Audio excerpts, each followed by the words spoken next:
Nabi Isa itu kalau orangnya ceria, ceria sekali. Pernah ditegur sama Nabi Yahya, mali aro kadohikan ka'annaka aminta min makrillah. Saya melihat kamu kok selalu senyum ceria, seakan-akan tidak ada adabnya Allah. Terus Nabi Isa balas ke Yahya, mali aro ka'abisan ka'annaka ayista min rahmatillah. Kamu kok merengut terus, kayak ning donya ora ana rahmat. Jadi kamu milih mana? Senyum terus apa merengut terus? Partainya hanya dua, Nabi Yahya sama Nabi Isa. Jadi khazanah itu banyak. Untuk melawan penyakit itu ketakutan itu bahaya, karena bisa mengganggu imunitas tubuh. Orang harus percaya diri, harus pede. Meskipun harus hati-hati, tapi harus tetap pede. Dengan demikian imunitas tubuh kita terjaga. Jadi ya sudah seperti itu. Semua orang punya cara untuk menjaga diri masing-masing. Kemudian tentang Pak Ahmad Siddiq, saya tahu banyak karena dulu saya masih ingat. Ini sekaligus ijazah pada cucu-cucunya. Kalau sama anaknya tidak berani saya. Sama cucu-cucunya.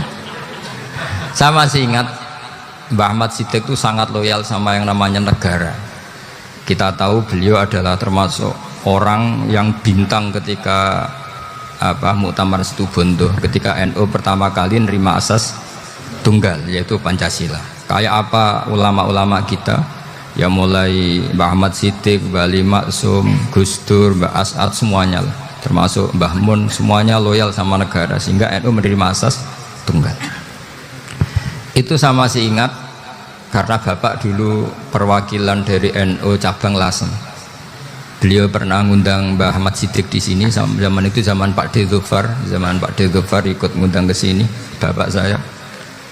Itu saya menangi beliau ngisi pengajian di hallnya buyut saya, Mbah Umar bin Arabi.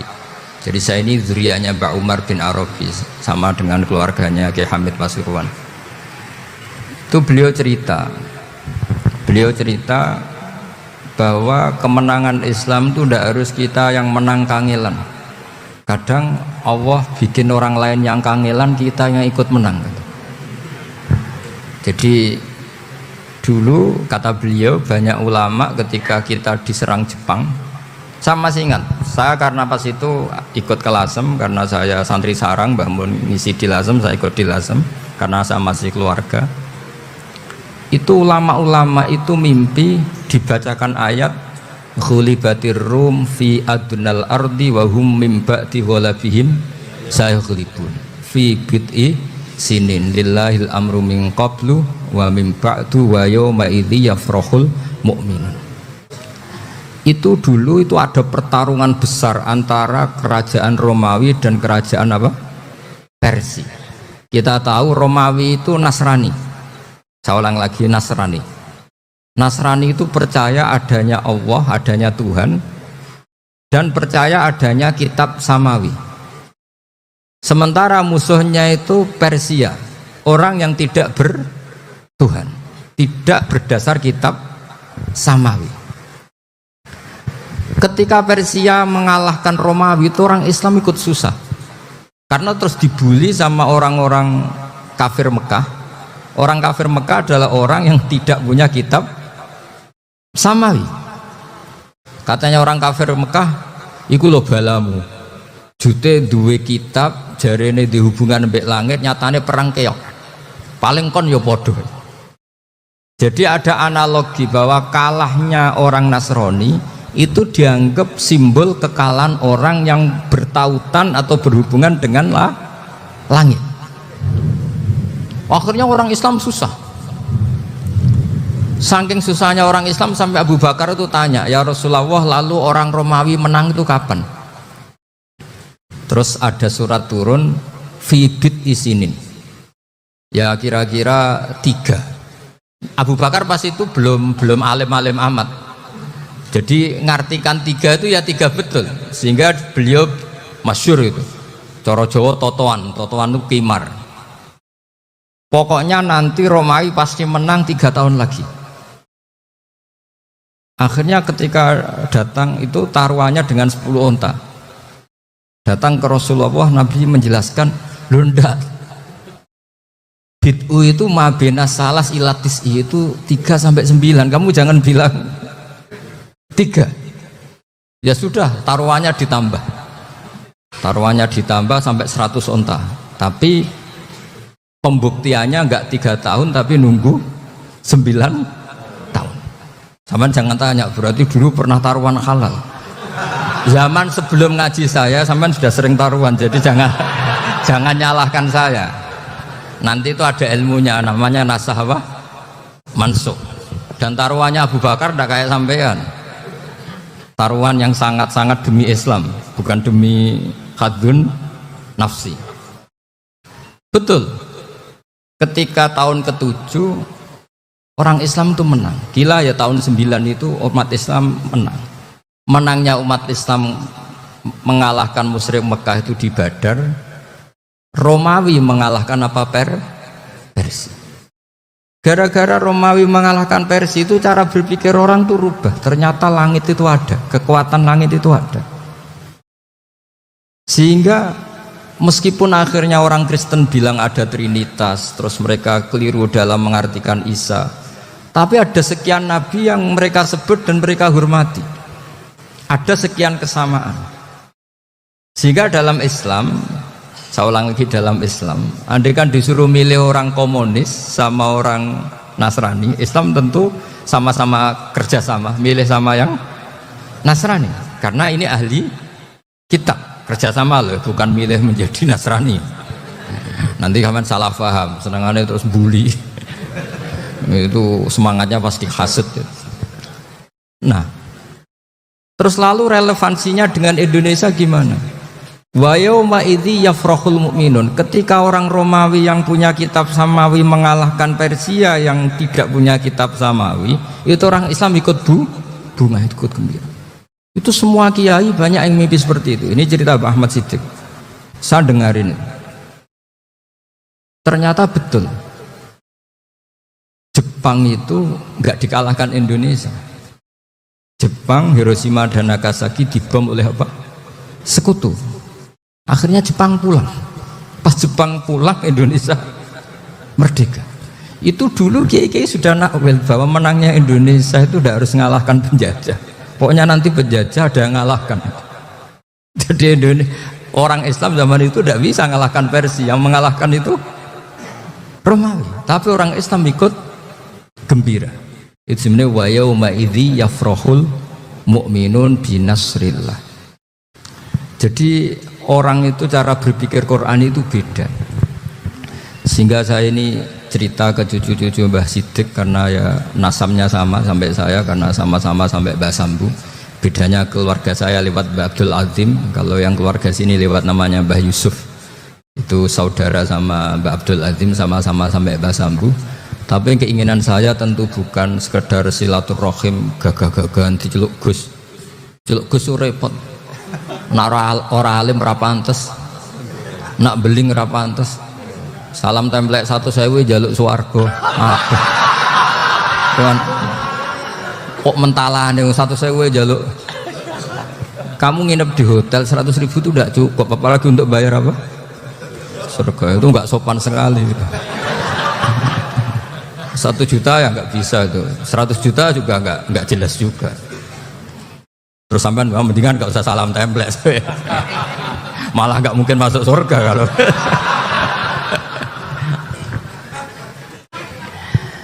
Jadi dulu yang namanya zuriyah, sampean tenang saja, nasab sampean tidak kalah dengan kita, karena nanti setelah di kuburan itu gus-gus itu nggak penting. Semua kalau ditanya bapak kamu siapa, jawabannya siapa? Nabi Ibrahim. Sudah parmin parlan hilang semua, sudah aman pokoknya nanti. Karena kalau nanti ditanya malaikat bapak kamu siapa, jawabnya Nabi siapa? Ibrahim. Makanya saya itu pemuja Allah yang serius. Sampean ya pemuja Allah, tapi kan kadang kurang alim. Saya ini pemuja Allah serius. Saya itu kalau ngaji, ya ngaji biasa belajar, itu sering nangis seneng. Misalnya saya baca tadi Miftahul Jannah la ilaha illallah, kunci kok dikasihkan. Kita ini masuk neraka gak pantas, enggak bawa kuncinya kok masuk. Harusnya kita ini masuk surga, kita kan pegang kunci surga, gak pegang kunci neraka. Maka aneh kalau kamu masuk neraka itu aneh. Coba kita pegang kunci surga apa kunci neraka? Tapi kadang teman saya neraka ora ono kuncine Gus. Karena tidak ada pintunya. Terus saya bilang, kamu kok tahu? Memangnya mau ke sana, kata saya. Saya tidak punya rencana tahu neraka. Karena nanti di antara syafaatnya Quran itu orang kalau mau masuk neraka tidak jadi. Ya nggak apa-apa ya, diatur sendiri. Jadi di antara syafaatnya Quran itu orang nggak jadi masuk neraka. Jadi syafaat itu ada dua, dari neraka diangkat ke surga, dan itu bisa lama itu. Tapi kalau syafaatnya Quran itu yang belum masuk neraka supaya nggak jadi masuk neraka. Karena neraka juga punya aturan, dia juga kena aturan fikih. Jadi lo betul ini, tak ada hujan. Jadi kena konstitusi apa? Fikih. Sama tak ceritani syafaatnya Quran itu ada orang itu beling itu fasik. Itu dia hafal surat Tabarok, hafal betul. Tabarakalladzi biyadihil mulku wa huwa ala kulli syai'in qadir alladzi khalaqal mauta wal hayata. Pertanyaannya gini, boleh enggak orang menginjek surat Baqarah? Boleh enggak? Enggak. Padahal orang hafal Quran itu artinya ayat itu ada di hatinya. Fa inna wa ta'ala la yu'adzibu qalban wa al-Qur'ana. Allah tidak akan menyiksa hati yang menyimpan Quran, yang jadi flash disknya Quran, yang jadi rekaman Quran. Singkat cerita orang ini hafal. Pas ketemu Mungkar Nakir prosedur kan, ini orang fasik mau diantemin sama Mungkar Nakir. Prosedur ya, dia kan prosedur standar. Si surat Tabarok akhirnya menjelma jadi seseorang yang gagah berani. Kamu nggak boleh nyiksa orang ini. Saya ini kalamu. Kalau kamu nyiksa dia berarti nyiksa saya. Kamu berani sama kalamu. Wah ya tidak berani jadi Mungkar Nakir.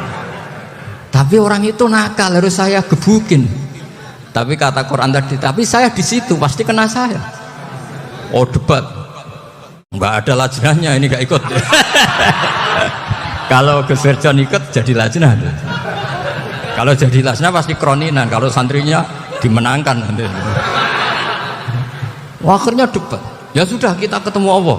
Akhirnya Mungkar Nakir sama Quran tadi surat Tabarok datang sowan sama Allah. Terus kata Allah, memangnya kenapa Mungkar Nakir? Saya harus nyiksa dia karena dia fasik ya Allah. Memangnya kenapa surat Tabarok? Saya ada di situ. Menurut aturan orang tuh nggak boleh injak-injak Quran. Kalau dia nutuk saya, nutuk Quran, itu harus dikasih tahu fikihnya Mungkar Nakir. Akhirnya Allah ngendikan gini ke surat Tabarok, ya sudah terserah kamu. Kalau terserah pulau Gusti, Mungkar Nakir nggak boleh nyentuh orang ini. Ya sudah selamat. Sehingga terus itu sama baca di termasuk mujizatnya surat Tabarok di tafsir Ibnu Katsir banyak. Karena tadi logikanya malaikat itu juga kena aturan fikih. Sehingga banyak ulama termasuk Said Muhammad ngendikan pertanyaan Mungkar Nakir itu tidak semua orang kena. Kalau semua orang kena nanti kalau tanya Nabi Muhammad, waman nabiyuka? Kacau kan jamnya. Nabi kamu siapa? Lu saya ini nabi. Ya kan? Lah nanti kalau pas ketemu Nabi Ibrahim, waman abuka? Jadi repot kan? Makanya ada kiai yang guyon kalau ditanya, "Marabbuka?" Saya ini guru tauhid sembrono. Saya ini ngajar Ummul Barohin, kamu tanya Marabbuka. Masyhur itu keramatnya Imam Malik itu. Ada Ashabu Malik, rajulun min ashabi Malik.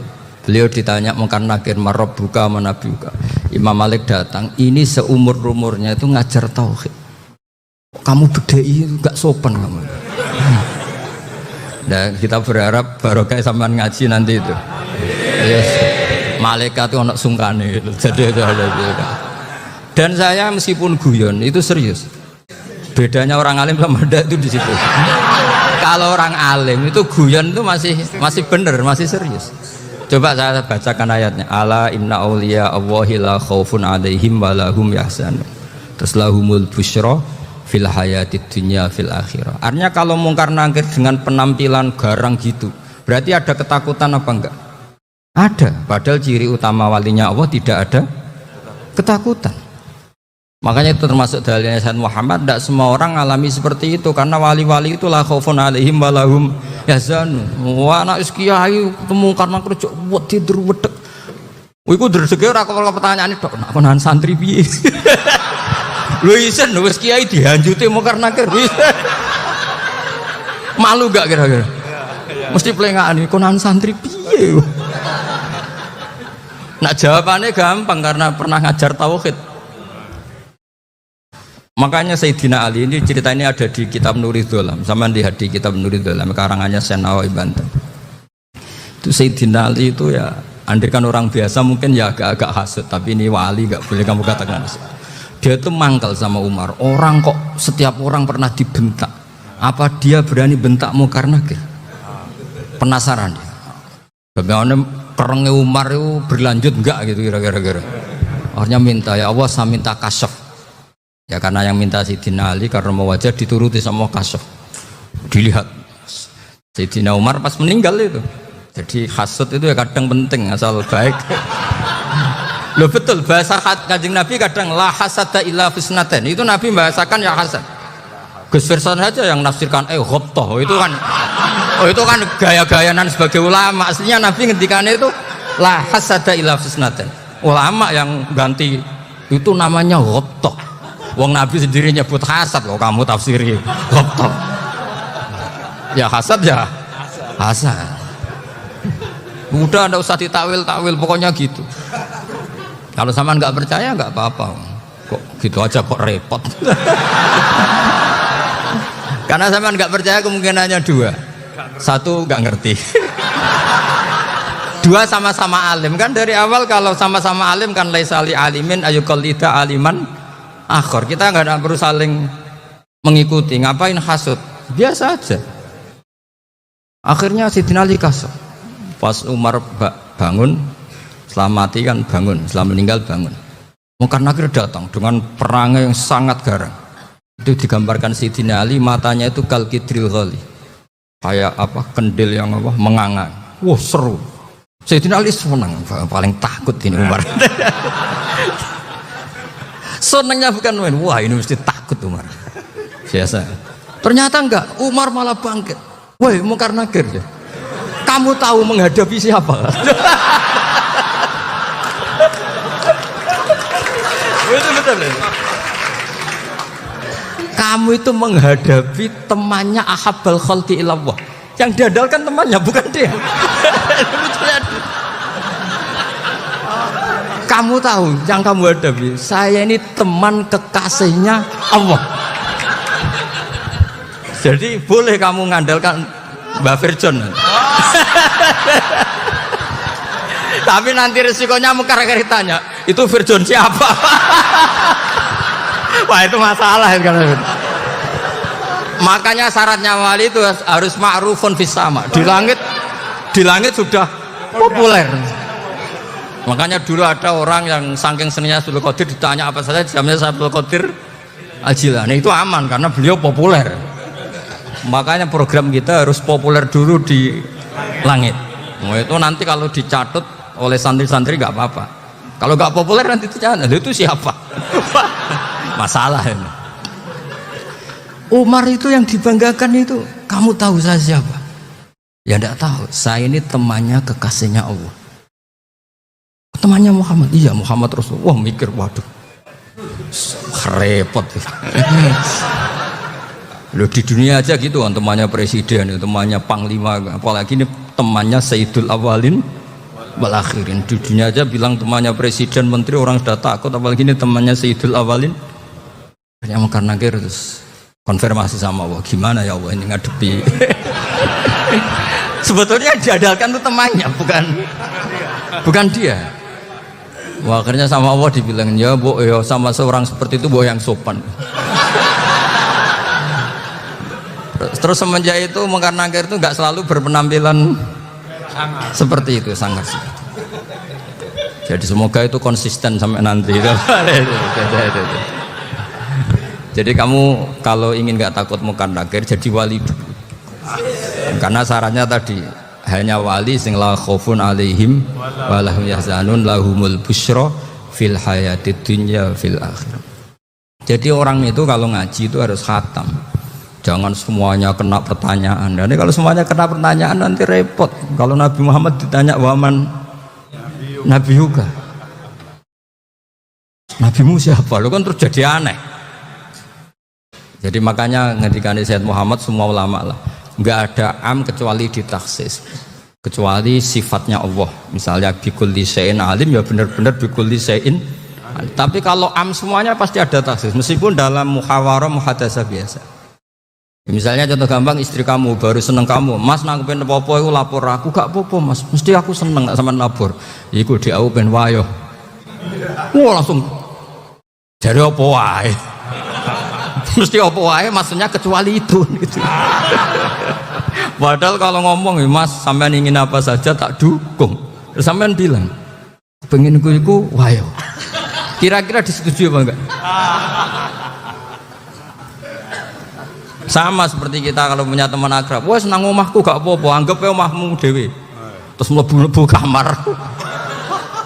Jadi tidak ada am kecuali ditaksis. Artinya kalau ada cerita bahwa orang mati pasti ngalami ditanya mungkar nangkir, itu pasti ada am yang ditaksis. Itu pasti tidak dialami para ambiya, para auliya. Karena ciri utama wali itu la khaufun alaihim walahum yahzanun. Kemudian saya yang mau cerita ya, supaya sampean bisa menghadapi dunia global ini, tak bawa tafsir Munir termasuk tadi. Kenapa orang Islam, Rasulullah SAW itu lebih senang kalau yang menang itu orang Nasrani Romawi, ketimbang yang menang itu orang Faris, dalam hal ini ateis. Karena orang ateis itu lebih ngeri. Sebetulnya beberapa penemuan sains, terutama di ilmu medis, itu orang Amerika, kayak cloning. Tapi orang Amerika itu masih dilarang oleh gereja untuk mengaplikasi. Karena nanti bayi cloning itu dipakai suku cadang. Di Amerika masih ditentang oleh fatwa-fatwa agama, baik Islam maupun Kristen. Tapi di Cina itu dipraktekkan. Karena nggak ada halangan agama. Di Cina itu biasa ada kondom diolah lagi jadi alat-alat aksesoris. Di Amerika tidak ada karena masih ada agama, masih ada larangan. Sehingga orang Islam itu lebih takut kalau yang menang itu Persia, karena terus cara berpikir ternyata Tuhan itu tidak ada, langit nggak ada perannya. Jadi ketika yang menang Nasrani masih berpikir itu pertolongan Tuhan, meskipun mungkin cara mengatakan Tuhan beda dengan kita. Tapi ada satu kesamaan bahwa kekuatan samawi itu ada. Jadi disebut ghulibatir rum fi adnal ardi wa hum min ba'di ghalabihim sahlibun. Di sini diterangkan oleh Syekh Nawawi supaya kamu tidak salah paham. Sebetulnya kamu katakan misalnya wah itu paham liberal, sebenarnya saya tidak tersiksa. Cuma takut yang mengatakan seperti itu cek goblokir atau ngaji gitu. Itu aja masalah saya. Ini saya baca ini karangannya Syekh Nawawi, karena tadi kata Mbah Firjon ngaji itu harus sama orang yang bersanad. Saya ini kalah sama beliau itu berkali-kali. Secara nasab saya harus manggil Mbah. Secara silsilah ilmu saya juga kalah lagi. Saya sering disewani sama cucu-cucu Syekhona Khalil. Kiai Siddiq itu termasuk murid dekat beliau Syekhona Khalil. Kalau itu berarti kan Gus Firjon, Ahmad, terus Mbah Siddiq ngaji Syekhona Khalil. Syekhona Khalil itu pernah ngaji langsung sama Sayyid Zaini Tahlan. Berarti beliau dari Sayyid Zaini Tahlan itu baru generasi kelima. Sementara saya itu sudah ke-7 atau ke-6. Saya, Mbah Mun, Mbah Karim misalnya, Mbah Hashim, Mbah Mahfud Termas, Sayyid Abi Bakar Sato, yang ngarangnya Anatul Thalibin, baru Sayyid Zaini Tahlan. Berarti saya ke-7, kalah lagi. Tapi untuk jadi wali biasanya cepat saya. Karena syaratnya jadi mbah itu ngalah demi putu. Jadi kalau beliau ngotot, saya dulu Gusti, saya mbahnya. Wah itu mbah yang nggak baik. Pasti jatahnya dikasihkan apa? Cucunya dulu. Makanya Abdul Muthalib itu orang yang dapat wangsit, tapi yang jadi nabi itu cucunya. Jadi dalil saya banyak. Sebenarnya Abdul Muthalib itu sudah sering dapat wangsit. Karena saya bahasakan wahyu, Nabi yang protes, enggak nabi kok dapat wahyu. Tapi sebetulnya Abdul Muthalib itu masyhur. Kalimat-kalimatnya menunjukkan bahwa beliau itu sudah dapat wahyu kalau nanti cucunya itu jadi nabi. Makanya senangnya bukan main Abdul Muthalib sama Rasulullah. Putu seneng mbah, seneng putu. Jadi mungkin, jadi sampean enggak usah protes loh. Ya, yang jadi wali kok cucunya. Loh, betul. Dulu Mbah Hamid Pasuruan itu kalau Mbah Ahmad Siddiq ke sana, Mbah Hamid Pasuruan kalau manggil Mbah Ahmad Siddiq itu paman. Tapi pamannya minta ijazah ke ponaan. Apa ya gara-gara itu memang. Kalau itu masih berlaku apa? Ngalah tadi. Kayaknya masih apa? Hawane masih. Karena melihat tren-tren langit masih gitu kayaknya masih. Masih itu. Ya, tapi mbahnya tetap dapat jatah, tenang saja nanti. Tapi memang sebaiknya mbah itu legowo. Rasulullah Muhammad SAW itu terkenal min dzurriyyati Ibrahim. Tapi kata Rasulullah, ana dakwatu Ibrahim wa bisyaratu Isa. Aku nganti ngene iki barokah dongane Nabi siapa? Ibrahim. Jadi dongane Nabi Ibrahim nggih tiba teng putu. Jadi banyak bukti bahwa jatuhnya ke putu gitu. Tadi saya di kamar sama beliau berduaan. Nih Mbah sing dadi wali di sini. Aku Mbah. Cocokan tadi. Nah, kenapa saya akhir-akhir ini gulirkan daftar wali? Kenapa? Saya ini resah ya. Orang sudah ingin dicintai pejabat, dicintai tetangga, dicintai teman. Tapi kadang-kadang orang lupa lagi dicintai apa. Makanya saya meskipun guyon, tapi ini amdan, bukan sahwan. Supaya orang punya cita-cita lagi jadi wali, ingin dicintai Allah. Kita ini terlalu lama ingin dicintai makhluk. Mbok ya naik kelas sedikit lah. Ingin dicintai Allah Subhanahu wa ta'ala. Meskipun saya guyon, tapi tadi guyon saya tuh lebih serius ketimbang serius Anda. Karena tak pikir. Saya tuh kalau pergi itu seneng ngebis, bukan karena saya tidak punya mobil, tapi saya sering mau butuh itu supaya nggak diganggu. Karena saya tuh harus punya waktu sendiri. Kalau bis kan ketemu orang nggak kenal, tapi sekarang ya agak susah, banyak yang kenal. Dan susahnya lagi nggak minta ijazah, minta foto. Aduh. Orang repot tuh. Mau dibenci itu umatnya Rasulullah Shallallahu Alaihi Wasallam. Mau disetujui itu sanatnya mana? Kalau ketemu orang alim minta apa? Foto. Itu nggak ada sanatnya. Nggak tahu saya itu mazhab dari mana itu. Ya mazhab milenial yang jelas itu kan. Ini tak baca ya biar dapat, karena ini kenangan saya sama Mbak Ahmad Siddiq. Saya masih ingat betul beliau ngisi kholnya Mbak Abdullah bin Umar, berarti abahnya Mbak Hamid. Karena mbah saya itu Fatimah binti Khalid bin Umar. Kalau Mbak Hamid itu Hamid bin Abdullah bin Umar. Itu saya masih ingat betul zaman itu Mbak Hamid setiap khol di Lasem itu rawuh dan saya derek mbah saya.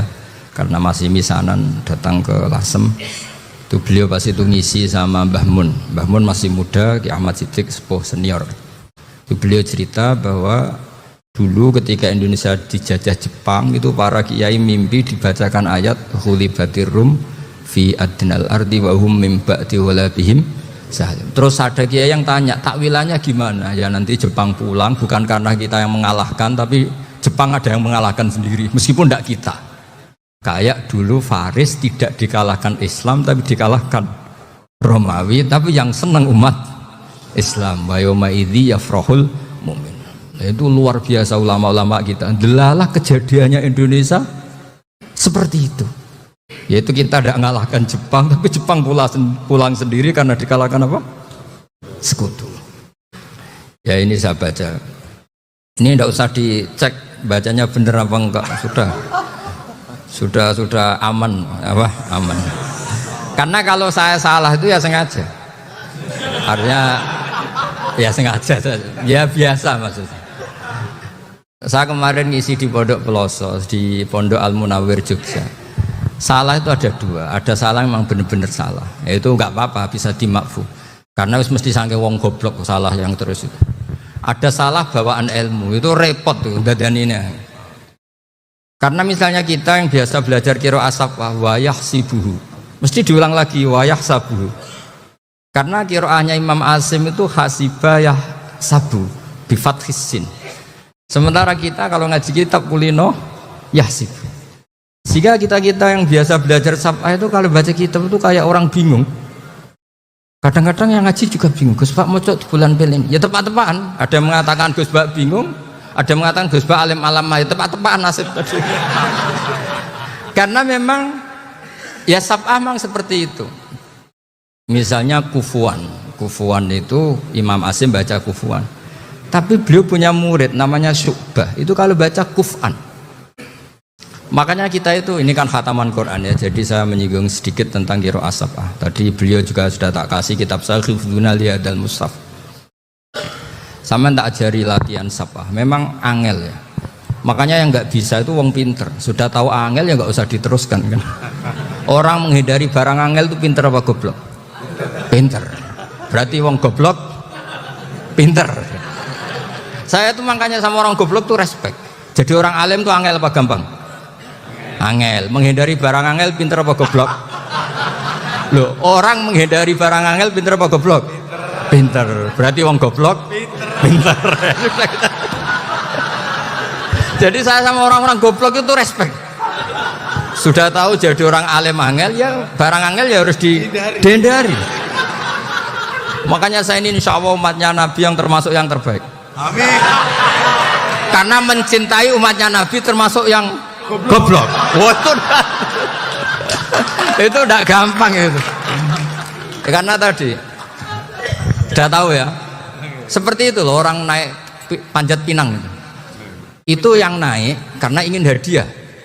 Yang nonton sudah tahu wah licin kok dinaikin mau keplodok ya. Tapi orang sepakat yang nonton juga pinter karena sudah tahu ribet kok. Tukun yang pasar kena lah apa mana. Sama-sama juga gitu. Ngalim tafsir angel, ngalim fikih angel. Tak karek ngaji ngerekam kan gampang. Itu pinter apa goblok? Pinter. Iya. Makanya kula niku mbok burohno ngono tok. Saya tadi dinasihati Mbak Firjon, muga-muga hati saya selamat. Saya itu meskipun kata orang banyak, muhibin saya banyak, tapi saya insya Allah tidak riya. Saya itu pakai kitab namanya Tasbitul Fuad, itu karangannya Said Abdul Al-Haddad. Ketika beliau punya muhibin banyak ditanya, bagaimana ya Habib Anda menjaga hati Anda? Jamnya Said Abdul Al-Haddad itu unik. Innama azzamu Allah. Mereka itu sebenarnya menghormati Allah. Cuma butuh sarana, dan itu saya. Jadi saya tahu sampean semua itu mencintai Quran, mencintai sunnah Rasul, mencintai hadis-hadis Rasul. Cuma sampean kan karena nggak paham, terus manfaatkan saya. Jadi sebenarnya saya ini korban. Korban. Jadi saya mau riak gimana? Korban kok mau. Bangganya di mana tuh? Coba sampean misalnya ngaji tafsir, belajar sendiri kan susah. Terkibnya susah, maknanya susah, bahkan beli kitabnya kadang tidak kuat. Loh, untuk jadi alim tafsir itu kan harus beli kitab. Loh, saya sering belajar kitab itu jutaan. Tafsir Tobari, saya pernah beli kitab Fakhrur Razi itu berapa coba? 27 jilid.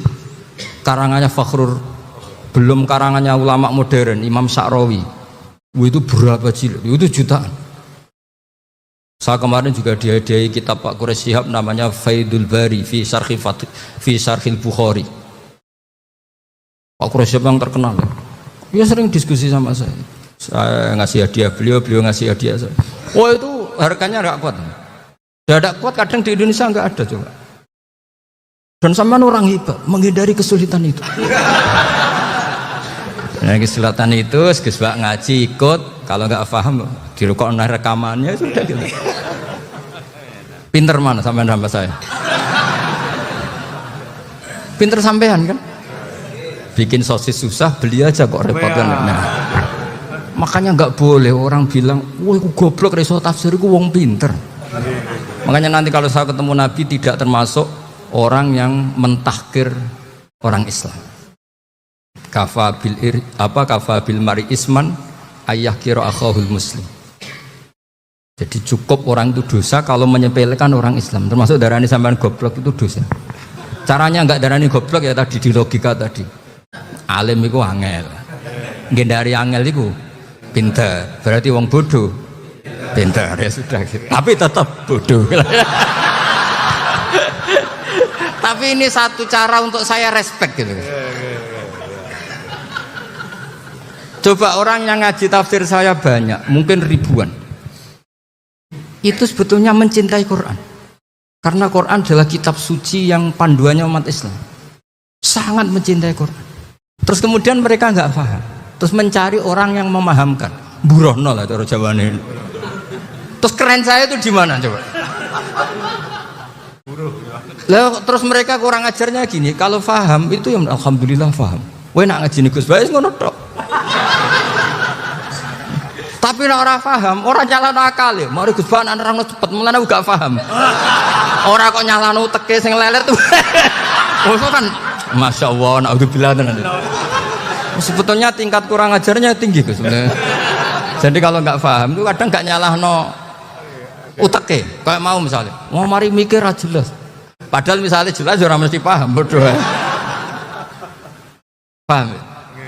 Jadi kata Sayyid Abdul Haddad, innama azzamu Allah. Sebenarnya mereka itu sangat menghormati Allah. Makanya kita nggak perlu mengatakan wasilah itu kafir, nggak akan. Karena orang tawasul sama Rasulullah itu ingin dapat ridhonya Allah lewat orang yang dicintai Allah. Kita mencintai wali sebenarnya, wah itu kekasih Allah. Kita mencintai itu karena mencintai Allah. Sama seperti gini, kamu mencintai kangkung apa enggak? Sebenarnya sama sekali enggak. Tapi kamu ingin sehat, ada asupan gizi. Kamu ingin tubuh kamu sehat, butuh asupan gizi. Kemudian kamu makan kangkung. Apa terus kamu cinta kangkung? Kan enggak. Cinta kesehatan kamu sama. Orang yang mencintai saya sebenarnya ingin kepuasan rohani. Saya kan termasuk kiai yang torekonya gampang. Ini swarga kan akhirnya penggemarnya banyak. Coba kalau kamu neraka. Wah, jadi sebetulnya Anda mencintai kepuasan Anda sendiri. Nah saya ini korban. Makanya untuk masuk surga cepat saya. Korban itu cepat. Da'watul mazlum la turaddu kan gitu. Laisa bainahu wa bainallah hijab. Jadi saya kalau donga langsung seret langit. Karena mazlum. Saya sinau tafsir, coba sampean bayangkan ada tafsir itu sudah 27 jilid. Sengarang Fakhrul Razi itu bulatnya bukan main. Karena dia ahli filsafat. Bulatnya Masya Allah. Sudah gitu sinau Jalalain kadang dikomen oleh Sawi. Sudah kita percaya Jalalain jebule dibuli Sawi. Percaya Sawi dikandani, oh iku Maliki rasa ribet. Sudah gitu sinau Qurtubi, sinau tafsir Tabari itu susahnya. Belinya susah, belajarnya susah. Padahal saya punya keluarga, punya istri, punya anak. Bayangkan kalau istri saya rewel gak istri sampean. Wah itu, tapi alhamdulillah enggak. Sama sekali enggak. Allah sudah milihkan, wah ini bahaya kalau punya istri rewel. Imam Sibawai itu kitabnya banyak, tapi yang terbukukan hanya kitab Sibawai. Karena beliau kalau sudah belajar lupa istri. Hanya pas beliau di pasar, kitabnya dibakar semua sama istrinya. Karena dianggap saingannya. Ternyata yang dicerai tidak kitabnya, malah istrinya. Itu Imam siapa? Sibawai. Tapi alhamdulillah kitab saya nggak terbakar, aman. Saya teruskan. Jadi untuk menjaga riya dilatih innama azzamu Allah. Sebenarnya mereka itu menghormati Allah. Sehingga wasail-wasail itu sebenarnya nggak pernah jadi subjek pelaku utama, enggak. Tetap Allah. Sebab itu kata Sayyid Muhammad, kamu kok mengatakan wasilah itu kafir itu gimana? Ketika innallaha qad ba'atsa lakum taluta malika. Talut itu ya manusia. PD-nya itu apa? Inna ayata mulkihi ayyatiyakumud tabut fihi sakinatum mir rabbikum wa baqiyatum mimma taraka alu Musa wa alu Haruna tahmiluhul malaika. Jadi beliau PD itu kalau bawa sunduk semacam peti sakti, sing di situ ada baqiyatum mimma taraka alu Musa wa alu Haruna tahmiluhul malaika. Ya kayak semacam jimat ya. Tapi saya bukan mensyariatkan jimat enggak, karena nanti banyak penjual yang pembohong juga gitu loh. Cuma cerita, kamu tidak usah mengatakan kafir. Dulu Tolut PD-nya kalau bawa sunduk semacam peti kesaktian yang di situ ada baqiyatum mimma taraka alu Musa wa alu Harun tahmiluhul malaika. Sehingga Khalid bin Walid meskipun beliau sahabat dan menyaksikan wajah Rasulullah sallallahu alaihi wasallam, itu bawa sya'aratun min sya'aratihi Rasulullah sallallahu alaihi wasallam, bawa rambutnya Nabi. Perang kemana-mana itu diletakkan di pecinya. Nanti sama tanya lagi, masa pakai peci Khalid bin Walid ini? Wah panjang, sampai itu repot. Sampai tak warai ngaji usul fikih. Usul fikih itu kalau ngaji itu ada istilah tangkihul manat. Ini mestinya wilayah yang kita bisa berdebat sama Mbah Firjon. Dulu itu musuh saya karena saya mewakili Anwar, beliau mewakili Peloso. Tapi tahu-tahu kalah tua terus saya mengundurkan diri. Di fikih itu ada istilah, ada tangkihul manat, ada tahqiqul manat, ada tangkihul manat. Tangkih itu kira-kira gini, lafadz hadis itu dibuang sekian untuk tahu bahwa itu madarul hukmi.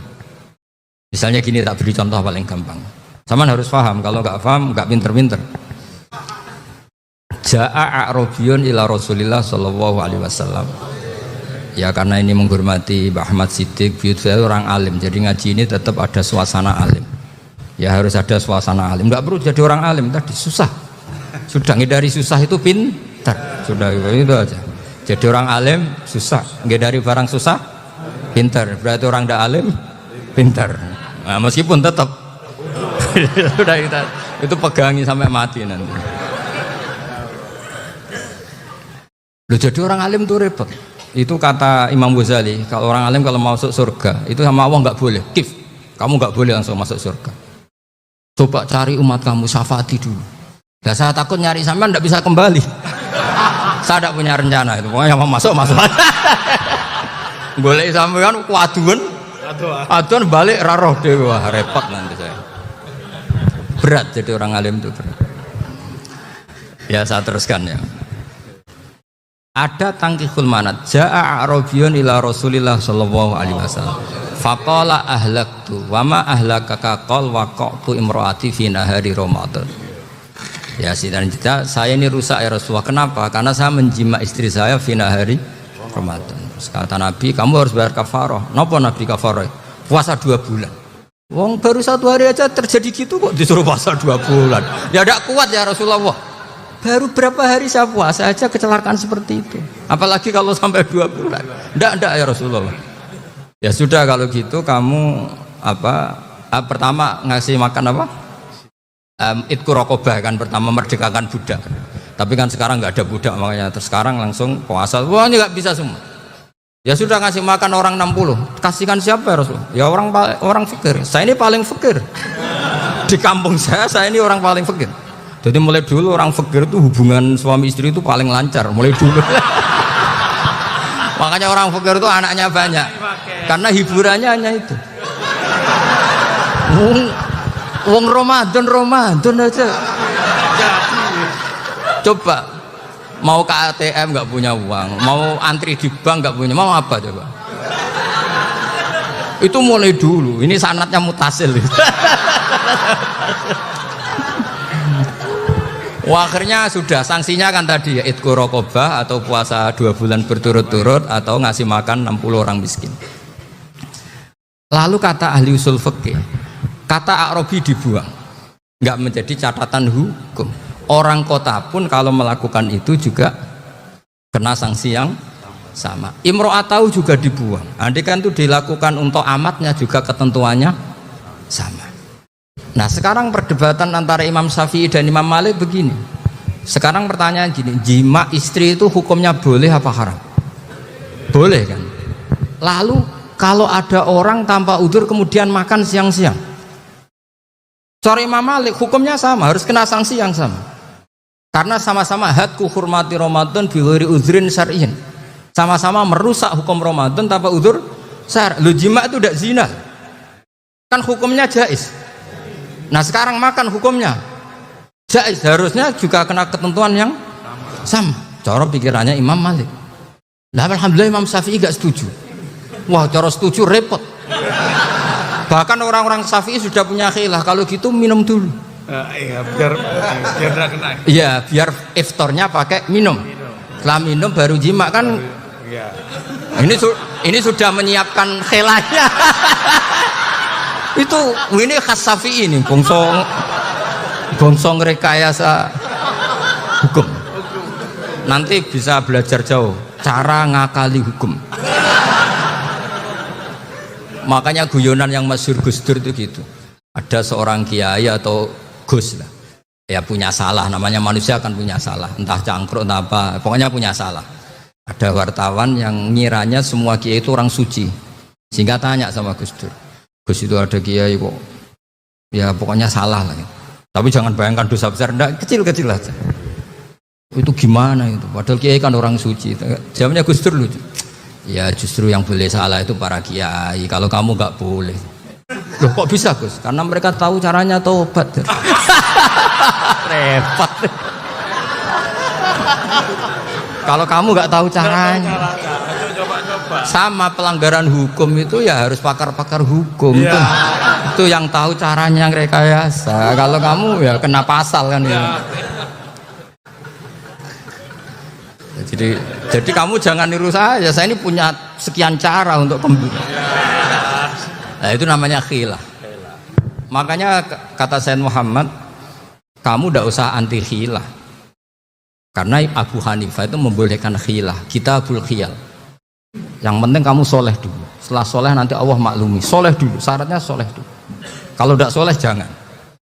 Contohnya gini, ada orang mau puasa lemes sekali, mau makan gampang, kalau langsung makan kan kayak hatku hormati Ramadan biwari udrin sarian. Aku langsung mau jembera sowan Mbah Firjon. Sudah status saya apa? Musafir. Ya sudah, berangkat aja sampai Tuban makan. Nanti kalau nggak jadi ya nggak apa-apa sudah. Kan mulai pergi sudah musafir. Saya tidak tahu nanti malaikat tertarik gebuki nggak tahu. Tapi itu ada khilahnya, asal soleh. Karena kata Sayyid Muhammad dan semua kitab mengatakan itu. Kalau sama nggak tahu ya kebablasan. Nabi Ayub, yang nabi yang terkenal Gudiken itu siapa? Ayub ya. Nah, itu yang Israiliyatnya akan seru lah. Gudiken dikukur bek kreweng itu terlalu lah kalau itu. Untuk kreweng konti, uning Arab orang kreweng itu sudah masalah itu. Singkat cerita, Nabi Ayub ketika diasingkan kaumnya itu kan nggak punya sumber makanan. Lah orang lelaki itu mulai dulu egois. Istrinya Nabi Ayub itu cantik sekali, udah cantik, rambutnya bagus. Makanya kamu nggak usah tanya kenapa istrinya kayak banyak yang cantik. Ya nah warasatul anbiya, nggak boleh mungkin. Kalau nggak cantik ya warasatul anbiya dari segi balak. Istrinya Nabi itu semuanya cantik. Gak usah tanya sebabnya apa, pokoknya gitu, semuanya cantik. Singkat cerita, beberapa kali istrinya Nabi Ayub itu kerja demi bisa nafkahi Nabi siapa? Suatu saat itu tidak ada pekerjaan yang cukup untuk beli roti. Satu-satunya peluang dapat rezeki itu putrinya raja itu rambutnya berondoli. Terus ada sayembara siapa yang rambutnya bagus mau dibeli. Sampai rambutnya istrinya Nabi Ayub itu dijual. Nabi Ayub tersinggung karena itu mengurangi kecantikan. Jadi lelaki mulai dulu gitu. Udah nggak urun kalau istrinya nggak cantik itu komplain. Itu khasnya lelaki. Jadi kalau kamu gitu ada sanadnya juga, tenang saja ya. Komplain ya pegawai itu. Saking mangkelnya Nabi Ayub terus ngendikan la adriban naki mi'ata sautin. Kamu akan saya pukuli dengan mi'ata sautin atau dengan 100 cambuan. Atau mi'ata dikhtin atau mi'ata apalah sesuai konteks zaman itu. Enggak namanya pecut tuku konti kok ribet lagi. Singkat cerita akhirnya ketahuan bahwa istrinya menjual itu demi Nabi Ayub. Allah enggak ridho kalau kekasihnya yaitu istrinya Nabi Ayub wis perjuangan kayak gitu malah kena hukuman. Tapi Allah juga enggak ingin kekasihnya yang bernama Ayub melanggar sumpah. Padahal beliau sudah sumpah wallahi demi Allah nanti tak pukul dengan 100 kali. 100 kali dengan lidi lah misalnya, contoh yang gampang tuh lidi. Akhirnya sama Allah dikasih satu solusi. Wa khud biyadika dikhtan fadrib bihi wala tahnas. Ya sudah, lidi itu ikat jumlahnya 100. Terus pukul sekali saja, anggap saja sudah 100. Iku pangeran sing wari ngakali ngono iku pangeran. Tapi syaratnya soleh, syaratnya soleh. Jadi kalau kamu anti khilaf berarti anti ajarannya Allah di ayat itu. Wa khud biadika dikhsan fadrib bihi walata. Itu dulu ada, ini cerita di Ithaf. Ini cerita terakhir, ini sudah sama jangan nama sudah. Terus pengumuman tadi yang nggak pernah sepuh ngutang saya itu haram tadi. Karena tadi saya punya kewajiban di rumah yang bisa menggugurkan kewajiban yang lebih besar. Lebih besar itu ya tadi bisa pernah guru, pernah sepuh. Yang jelas gak umur.